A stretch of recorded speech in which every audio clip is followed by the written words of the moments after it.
In the past, I've made a couple of videos about the settings I like to use for the Hero 9 when I'm underwater, but today we're just talking about regular use above land. And I've had the GoPro now for about half a year now, and I've started to figure out the settings that I like to use to get the most crisp and good looking footage. So we're going to talk about that today. To start with, I'm going to compare footage taken with the original GoPro settings straight out of the box and the settings that I'm using right now. The first clip I'm going to show you is going to be shot with these settings. These settings are what the GoPro Hero 9 comes with when you buy it and straight out of the box. By no means these settings aren't like bad, but you're also not going to get the nicest looking footage with these settings.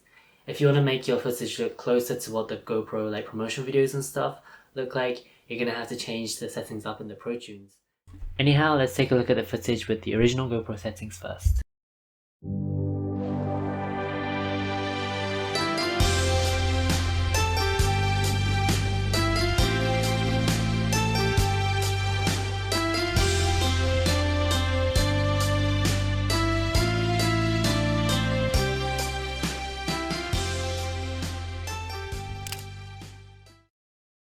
These are the settings that I like to use to get the most crisp and beautiful looking footage. So I'm going to pop the settings up on the screen right now, and let's take a look at the footage with these settings. I'll put in a comparison between the two settings afterwards.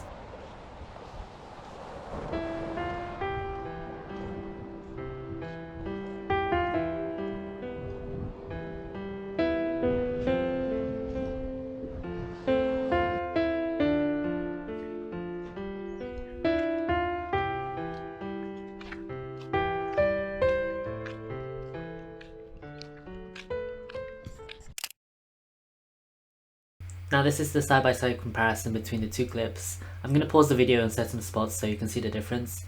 There's going to be a lot more detail with the latter settings, and also the highlights aren't going to be blown out as much, and there is a lot more detail in the shadows.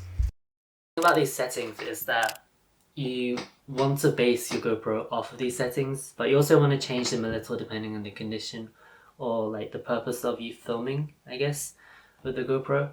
So for example, like if you're just shooting a sequence of yourself vlogging and it's kind of a long video, I think it's a waste to shoot in 5K. It's going to take up a lot of memory, battery, and it's also going to be very difficult to edit on most laptops.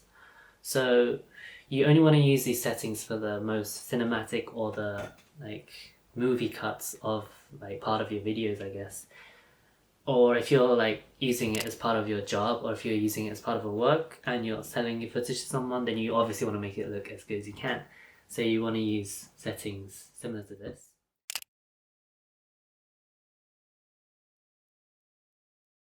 So in the next part of the video, we are going to talk about the stabilization of the clips. Obviously for cinematic looking shots, most of the time you're going to want to have super stable footage. So to do this, you're going to want to set your HYPERSMOOTH on to boost mode in your GoPro Hero 9. And what the HYPERSMOOTH is it's essentially like an inbuilt stabilization or gimbal inside your GoPro, and if you don't have it turned on, you're going to get a lot of blur and a lot of motion in your clips. And this is an example of this. So this is with my film with the GoPro Hero 9 without the HYPERSMOOTH turned on at all. And as you can see, there's so much movement in the clip and it's very difficult to watch.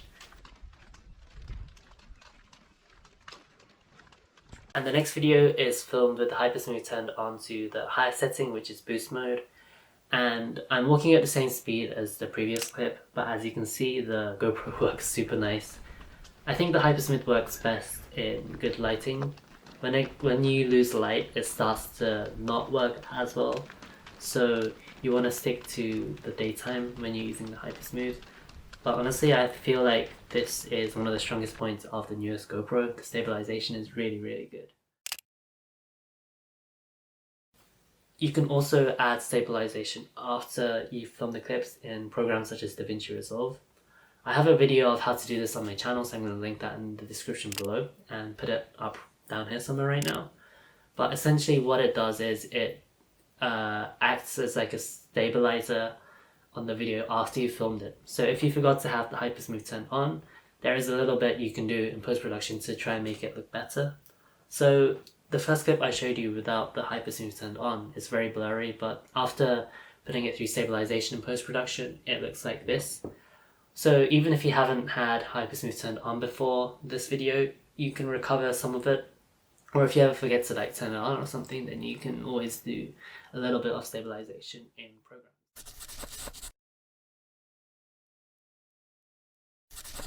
So now on to the final part of the video. I want to talk about the color settings for the GoPro.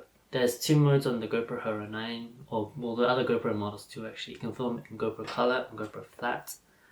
And essentially what GoPro Color is it's the GoPro itself is adding the saturation and the contrastiness for you inside the camera. And the GoPro Flat is literally just taking in with the sensors what it sees. So it's not going to apply any like extra saturation or contrast for you. So the GoPro Color clip is going to look more contrasty and more like, how do I say? It's going to look more, it's going to pop more, and there's going to be a lot of color in the clip. So this is the clip shot in GoPro Color, which I'm going to show you right now. And then this next clip is shot with the exact same settings, but shot with the GoPro turned to flat color. So as you can see, the clip shot in flat color has a lot less saturation and pop, I guess. However, the great thing about shooting in flat is that it's going to store a lot more detail within the clip than when you're shooting with the GoPro Color. So you can adjust the saturation and like the contrast and the shadows yourself in post-production much more easily. And also the camera is going to capture more detail in the shadows and highlights and stuff. So you're going to have a lot more data within your video. So if you're planning to play around with the video and edit in like DaVinci Resolve, then I'd recommend you shoot in flat settings so you have more flexibility. So this is me grading the flat clip, the clip shot in flat color.